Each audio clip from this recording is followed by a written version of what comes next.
Good morning Maranatha. Hari ini kita akan sharing sebuah renungan dengan topik dibenarkan karena iman. Tapi terlebih dahulu kita akan memulainya dengan doa. Mari kita berdoa. Tuhan kami yang Maha Baik, terima kasih Tuhan karena Engkau memberikan kami penyertaan hingga pada hari ini. Biarlah kami selalu dalam kondisi di dalam penyertaan kasih setiamu, dan kami boleh melakukan yang terbaik di dalam semua aktivitas kami pada hari ini. Sebentar kami akan memulai hari dengan belajar tentang firman-Mu. Biarlah Roh Kudus boleh memimpin kami supaya kami boleh mengerti dan memahami, dan terutama kami boleh melaksanakannya ke dalam kehidupan kami sehari-hari. Terima kasih Tuhan, kami naikkan doa yang tak sempurna ini hanya dalam nama Putra-Mu yang tunggal, Yesus Kristus. Amin. Hari ini kita akan bicara tentang dibenarkan karena iman. Dari Roma 3 ayat 21 sampai 31.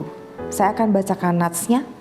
Karena kami yakin bahwa manusia dibenarkan karena iman dan bukan karena ia melakukan hukum Taurat. Roma 3 ayat 28. Hukum dibuat untuk membawa keadilan bagi manusia, sehingga pemenuhan hak seseorang tidak melanggar hak orang lainnya. Hukum memastikan bahwa hak setiap orang bisa terpenuhi dengan adil, seiring dengan kewajibannya juga. Oleh sebab itu, hukum memang tidak pandang bulu. Hukum di suatu negara berlaku untuk semua warga negara tanpa kecuali. Hukum Taurat dibuat untuk menjamin keadilan bagi semua orang Yahudi. Hukum ini bukan hanya sebuah rambu-rambu, tetapi sekaligus barometer tentang bagaimana seorang Yahudi bisa hidup benar. Tuhan Yesus sebagai orang Yahudi hidup mengikuti hukum Taurat. Dia hadir tidak untuk mengganti hukum Taurat, tapi dia hadir untuk menggenapi hukum Taurat. Dalam kisah Injil sering kita jumpai peristiwa seolah Yesus menentang hukum Taurat. Sesungguhnya tidak ada satu hal pun dalam hukum Taurat yang diubah Yesus. Namun Yesus mau mengajarkan kepada orang Yahudi bahwa ada sesuatu yang esensial yang perlu dipahami tentang hukum Taurat. Hal itu adalah kasih. Hukum Taurat dibuat dengan dasar kasih. Oleh karena itu, jangan sampai penegakan hukum Taurat melupakan esensi dasarnya, yaitu kasih. Orang-orang bukan Yahudi seperti kita, orang Indonesia, memang tidak dituntut menjalani Taurat. Tapi kita bisa dan menerima esensi dasar dari Taurat itu, yaitu kasih. Kita hidup benar bukan karena menjalankan Taurat, tapi kita hidup benar karena iman kita pada Tuhan Sang Sumber Kasih Sejati.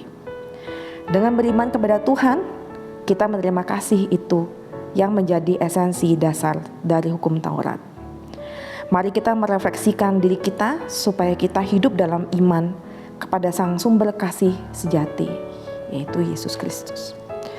Mari kita tutup renungan ini dengan doa. Saya akan pimpin. Tuhan kami yang Maha Baik, terima kasih bahwa Engkau memberikan kasih-Mu kepada kami, bukan hanya kepada umat Israel, tapi juga semua ciptaan-Mu melewati waktu dan zaman. Dan yang paling dasar adalah Engkau mengajarkan kami untuk hidup dalam kasih karena Engkau adalah Sang Pemberi kasih itu sendiri. Biarlah kami hari ini dan hari-hari selanjutnya selalu diingatkan untuk melakukan semua perbuatan kami berdasarkan kasih. Kasih yang mengacu kepada kasih-Mu Tuhan, yang selalu sempurna, yang penuh dengan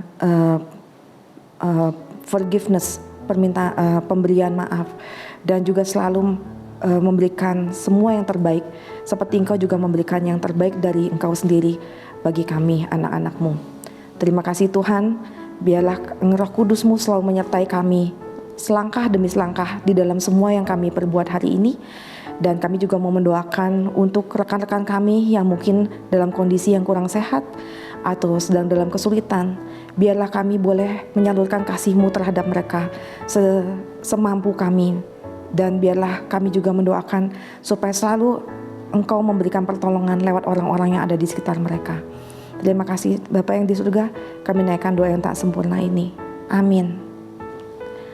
Sebelum kita tutup, saya akan membacakan visi misi Universitas Kristen Maranatha. Visi Universitas Kristen Maranatha menjadi perguruan tinggi yang mandiri dan berdaya cipta, serta mampu mengisi dan mengembangkan ilmu pengetahuan, teknologi, dan seni abad ke-21 berdasarkan kasih dan keteladanan Yesus Kristus. Misi: mengembangkan cendekiawan yang andal, suasana yang kondusif, dan nilai-nilai hidup Kristiani sebagai upaya pengembangan ilmu pengetahuan, teknologi, dan seni dalam penyelenggaraan Tridharma perguruan tinggi.